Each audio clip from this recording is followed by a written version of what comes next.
wouldn't call this a Trump rally. In fact, if you look at the November run of the stock market, the Australian stock market's up. Well, I've just worked it out as 12%. The US market's up 10%. And, locally, I'm calling it the Frydenberg vaccine RBA open borders rally, which is a mouthful. I'm going to have to shorten it in some shape or form.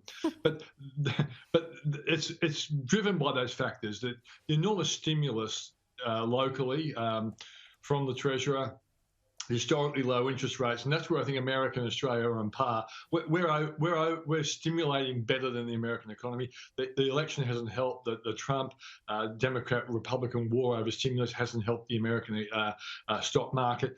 But I also think the fact that we've done so well on the infection fighting front, and they haven't. So in many ways, this could have happened earlier if America had been better at fighting the infection. And because the open borders effect, even just over the last week or so, has helped our market go ahead as well. So I think there's a whole collection of really good things. But remember, this is rebounding out of the recession created by the close down from when the infection first started. So it's a whole collection of things, but I don't think really Donald Trump can claim much glory, apart from the fact that he probably did force the drug companies to research faster and quicker, and he probably told them that he would make the FDA say yes quicker as well, which is something only Donald Trump would promise. Well, Peter Switzer, the irony is markets love certainty, right? And Donald Trump has provided some certainty in the transition to Joe Biden in recent days, admitting that he is going to leave the White House. Therefore, markets have looked at that and said, oh, OK, so it's not going to be a particularly bumpy road ahead, because he has allowed Joe Biden to get some of those crucial briefings, given that Dr. Anthony Fauci was concerned that without those briefings, a rollout of a vaccine may have been delayed. Yeah, without a doubt.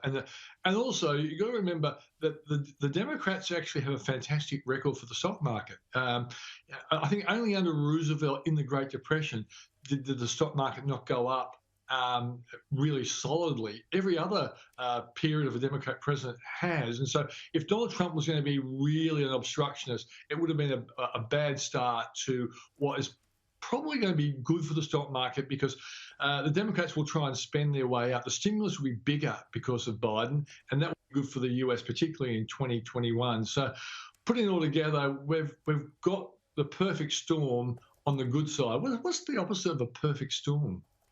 I don't know. It's a good question, isn't it? Really, a good question. Because perfect storm is like bad stuff, isn't it? But whatever the opposite of a perfect storm is, we're getting it, and that's why by the way, our stock market in November so far, the ASX 200 index is up the biggest ever in a month, and the All Ords, which has been around longer, it's the best ever, or the best since 1988. So there's a lot of positive stuff going on here.